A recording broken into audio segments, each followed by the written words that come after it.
He said, when I grow up, I'll never work in a sardine place. It stunk so bad.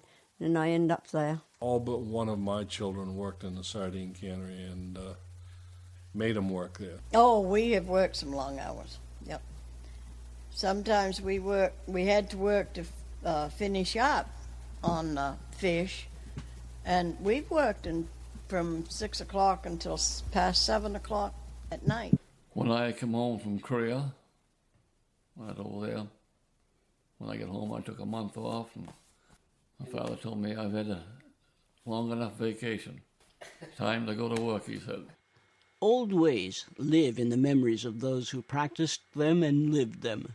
For more than a century, fishermen and packers plucked fish from the sea and inshore coves and packaged them in small tin boxes to feed a nation.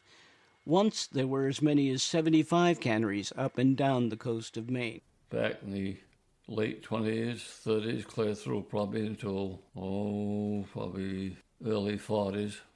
It was a busy place. And there was a reason for that, says Al West, who was a foreman at the plant in the 1980s. Prior to purse seiners, and when you only had carriers, that's why the sardine canneries worked like hell from June till September, and then they button them up the rest of the year. That's why there were 100 canneries along the coast, because that's when the fish were here, and they go like heck. When my mother was packing fish, same deal. My mother, her two sisters, they'd blow the whistle, everybody'd go to work, and they'd stay at work until all the fish were packed. The peak at one time, I think it was back in the 20s, the sardine industry was the biggest employer in the state of Maine.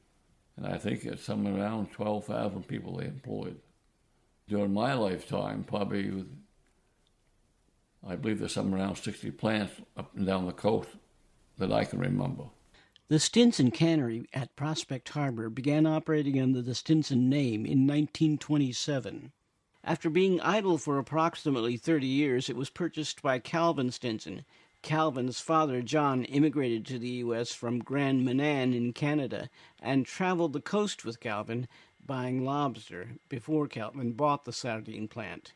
By the 1940s and 1950s, Calvin Stinson had made a success of the plant, leveraging it into a series of canneries in Prospect Harbor, Bath, Belfast, and Southwest Harbor. Diana Young worked in the office. I admired him because he was the typical Algiers story of a small person making good, so to speak. And he would tell me about how he worked on a smack boat with his father, and they would run lobsters up and down the coast, and how he came about to be in the sardine business. And he and a partner, Was, with absolutely no money, started a business on good faith, handshakes, and promises.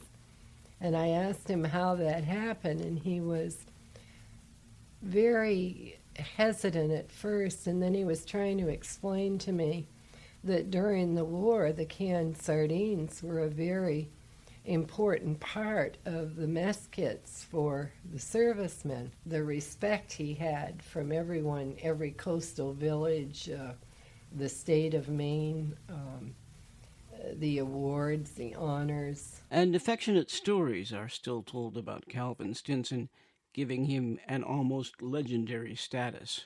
My first week on the job, and I had never even known people did things like that. In his office with his big roll-top desk and his chair, leather-padded swivel chair, the window was opened. Well, I knew from people's talks that he was a marksman. He was a skeet shooter. Well, kabam! The gun goes off, and he's shooting at a sea duck out the window. And I went in, and I said, "What on earth was that?" And he said, "That was dinner." One day, somebody said to him, they says, "Cal, how you doing?" "Oh, pretty good." He says, "How many got working for you now, Cal?" Cal, humming along, stopped for a second, says, "About half." He had like an old cane, and he always came down thumping his cane and humming. Here comes Sally. Here comes the old man. At the heart of the cannery were the women who cut the fish and packed them. Generations of women like Lila Anderson, who remembers her mother coming home from work. It smelt bad. She'd stop at that little store and bring home cookies and stuff, and they'd taste just like, She didn't have to worry about us eating them up because we didn't like the taste of them. Before the sardines were packed in the cans, the heads and tails were snipped off with sharp scissors. Arlene Hartford, Lila Anderson, and Mertris Harrington were some of the veteran packers. They had tables. There was usually two to a table. And they had two belts. One was can belt, one was fish belt. And you had the fish, you pulled the fish out onto the table like this. And then you picked the cans off, whatever you want, and cut them and put them in. And then you had a hole right here where the chum went down, and that had a belt. And that went right out into what they call a tank room. Because everybody had their own rhythm. I used to throw my fish up in the air and catch it and come down and cut the head off. And now, for example, a friend of mine at Pet, she just kept hers and then just... But I didn't dare do that because a lot of them cut right through that. That's why the people, when they come in the factory, the visitors, they always want to come to my table. Said, we got to see that little girl that flips them fish. I rock back and forth when you go pick up fish back, Some people just stood right there and just moved their hands. Before the 1950s, the fish were cooked before they were packed. Charles Stinson owned the cannery with his father, Calvin. Years ago, they cooked the fish differently. They steamed the fish before they packed them, and they put them on what they call these long flakes. In fact, years ago, they bailed them out of the boats, and they had a big net, and they bail them out, dump them out, run them into the flumen with the water into the fish tanks, into what we used to call the tank room. And there'd be a man there bailing the fish out of the tank into a wooden sluice, and from what we call a flaker. It was an elevator flaker, conveyor belt that took the fish upstairs, the second floor, and there'd be a guy who put flakes on it, and there was a big drum that dropped the fish on this flake, which would spread them evenly, that drum would, and then they put them in these tall wooden, what we call fish racks. There'd be, I don't remember how many flakes there would be on a rack today. It was a long time ago. And they'd put them in what they call the steam cookers. And they cooked the fish depending on the size of them, how, the length of time they cooked them. And they'd cook them there for anywhere from 10 to 18 minutes, whatever. And then they go in this big room. They had two big, huge fans and coils, heating coils up the other end would draw this warm air down through the fish and dry them. And they'd stay in there, so maybe for half an hour or so, an hour. And then they'd take them out, wheel them up the conveyor, and the guy would put them on the conveyor. The girls would take them off. There'd be two girls to a table. They'd take them off, and they'd pack them, cooked back then. But in the 1950s, the cannery converted to a raw pack process in which the sardines were cooked after they were packed. The fish were brought in by carrier or boat or truck, simply flumed into tanks, and then the fish were flumed out of the tanks to the cutting line where the girls picked them up by hand and cut them with scissors and packed them in the cans, and then placed the cans on trays, and pickup men came around with carts, picked the trays up, punched tags. The trays were rolled into steam boxes, inverted, cooked. Very, very old style when I started there. The punches on the tags kept track of how many cases the women packed each day. What the women earned depended on how many cases they could pack or how fast they could case up or stack the cans into cases. Peter Colson is a former manager of the cannery. The women could get really fast. The dexterity in their hands was unbelievable, packing fish or casing up.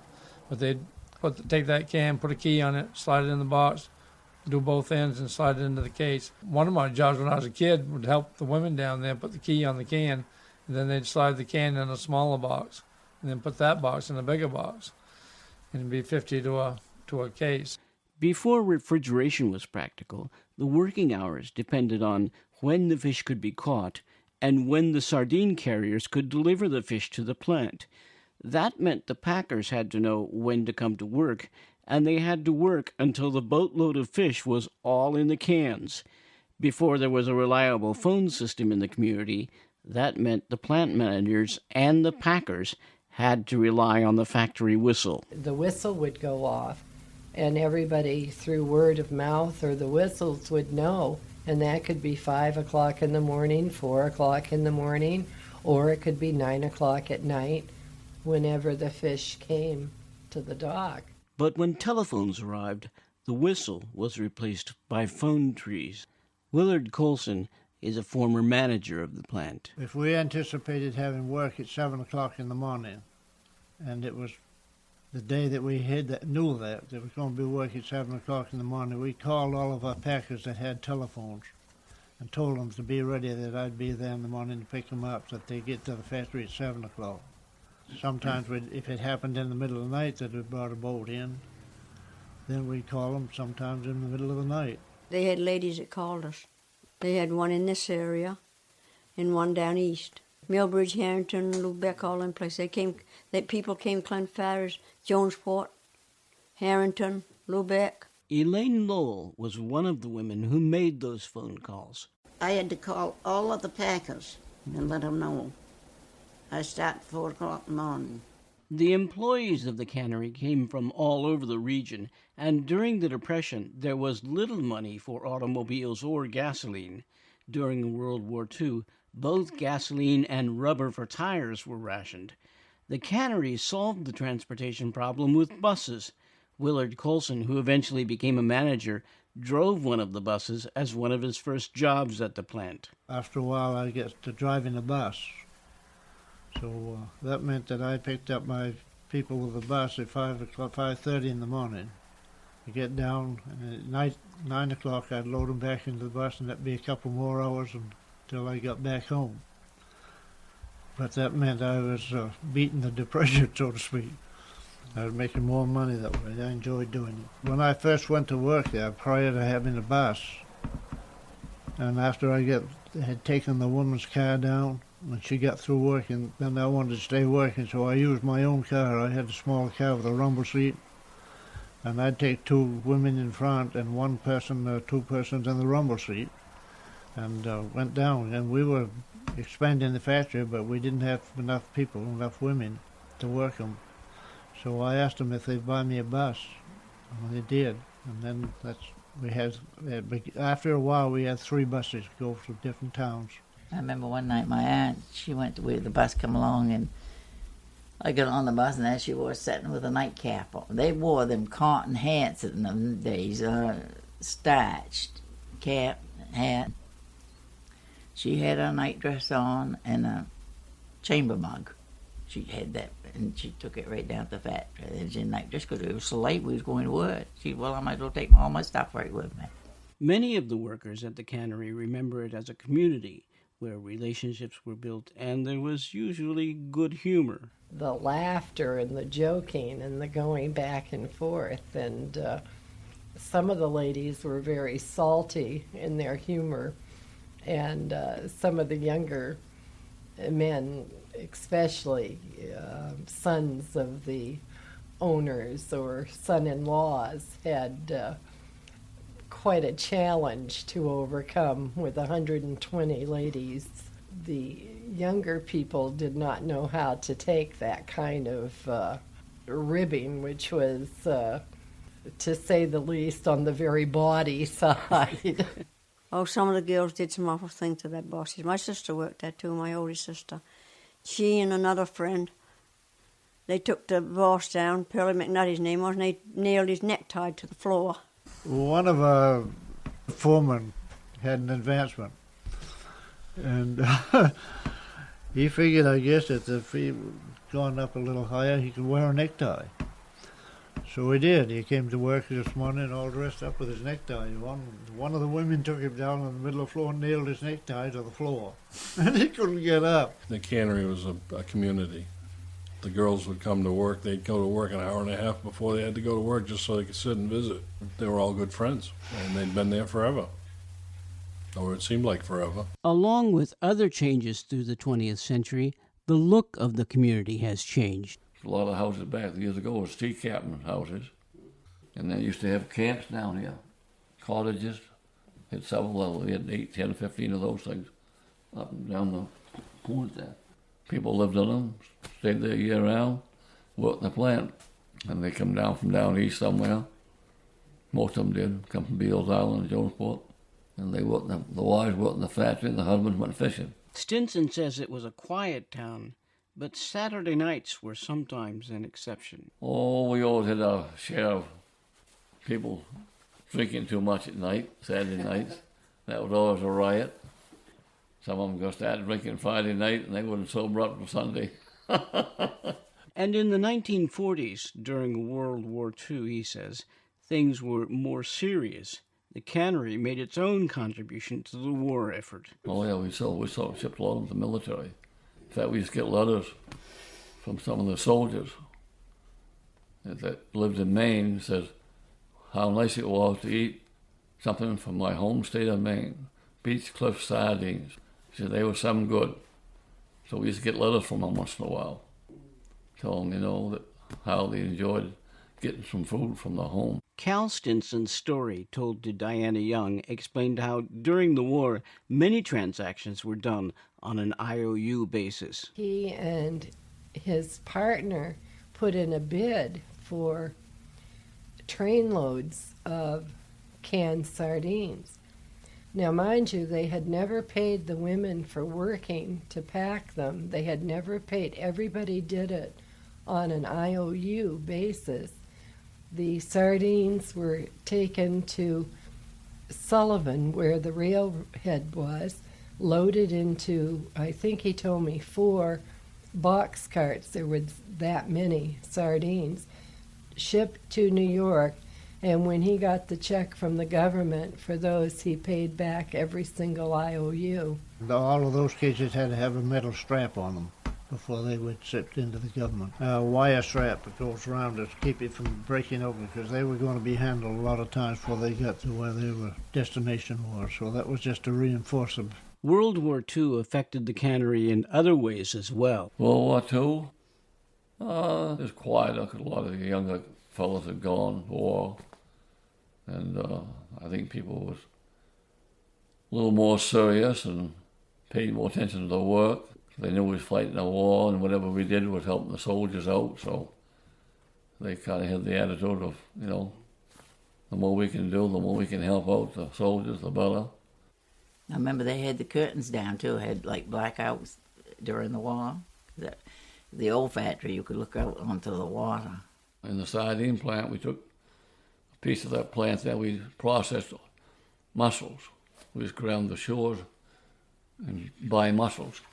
Go down, pick them up with the truck, bring them back and process them. And we sold a lot of them during the war.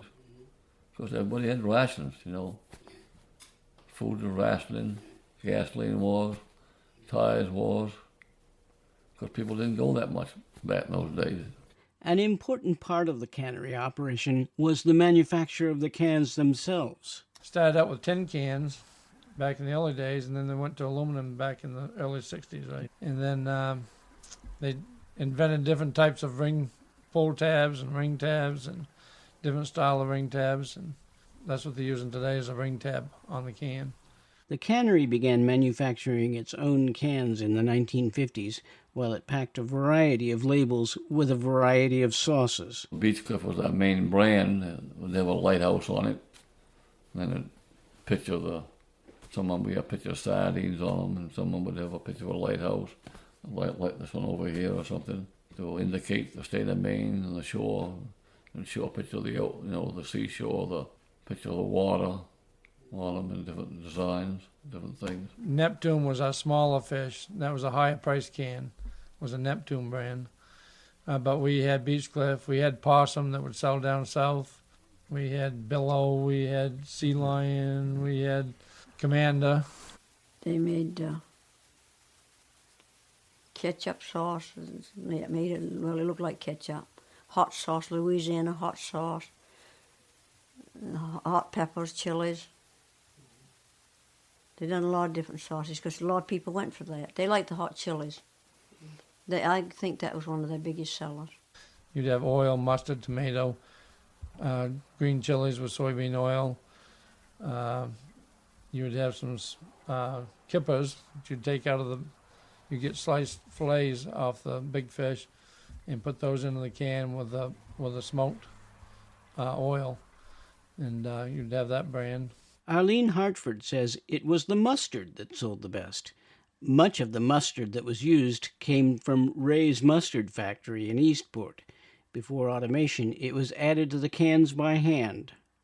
The labels on the cans were produced by a lithograph process, which added to the complicated calculus of the cannery's operations. To get a lithograph cover, you required 3 months lead time. So you would have to guess what are we going to be packing 3 months from now? What sauces we're going to be using? What is the fish size going to be? Are we going to have steaks? What's the market going to be? When the cannery was sold to the Klingermans in the 1990s, the calculus was simplified. They brought in an ink process whereby we made our own plain covers and printed our own covers. So you only needed a day's lead time, and you could change your cover to whatever you wanted. In May of 1968, a major event in the life of the cannery occurred. A fire broke out and destroyed the cannery. Well, I just got home, and I was in the shower, and my wife came in and hollered, says, "See, the plant's afire." Well, the time I get my clothes on, it had gone from that other end of the plant, the whole length of the plant, in that about 10, 15 minutes. We was living in Prospect Harbor, right on the hill there, where we could look right down over and we see it. And we were in bed, and all these lights flashing outside. And we went out, and when we looked out, we see it was all flame. And we could see we could sit right in our house and watch it. Our windows started shaking because every time soybean oil, they had those barrels of soybean oil, and when they would explode, it would rattle our windows. And for Arlene and Keith Hartford, there was only one word to describe it. Devastating. Everything was gone. Everything was gone. Devastating. I went down there the thing. next morning, and the owners was there, Charlie Stinson and Truggy and them, and then they were talking then. They said, somebody said, "What are you going to do, Charlie?" And said, "We're going to build her back." And that next day, they started clearing and making plans for the new building. We all got moved into the basement of Mr. Stinson's home, and we spent the next winter my job was to reconstruct all the accounts receivable from burnt, sodden papers and hanging them up on clotheslines and things, trying to dry out every document, every invoice, every inventory. The Packers, meanwhile, were bussed to some of the other canneries owned by the Stinsons at Southwest Harbor and other locations. And then you really got up early in the morning, really got up early. You had to be aboard them buses quite early. In December that same year, we had this building up, and we put fish through this plant before the end of the year. Before any of the fish could be packed, they had to be caught. The fishermen first used weirs or traps that used the tides to confine the fish in coves. Later they used purse seiners to fish the deeper waters. The fish were transported from the purse seiners to the factory in smaller boats called sardine carriers.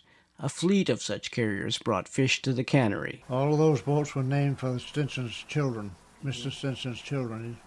He had, 4 girls. Eva Grace and Ida Mae, Joyce Marie, and Luann. During his fishing career, Carrie Lewis captained both the Joyce Marie and the Eva Grace. Yeah, staying up, sometimes used to be up all night. Didn't have to go a long distance. You might not even have hardly any fish in your hole. And this was like purse seining. When we was purse seining at night, you leave the factory and go out and chase these seiners around. Several times it's been all night long. Not see anything, not even have anything the next day. I could get so tired I could fall right off the stool. And I could just almost pray for a few minutes to close my eyes. In recent years, the fishermen used hydraulic pumps to move the fish from the fishing boats to the carriers and from the carriers to the cannery. But it wasn't always that way. In fact, years ago, they'd bail them out of the boats, and they had a big net, and they'd bail them out, dump them out, and they'd run them into the, flume them with the water into the fish tanks, into what we used to call the tank room. And yeah, we usually had 2 carriers to each plant.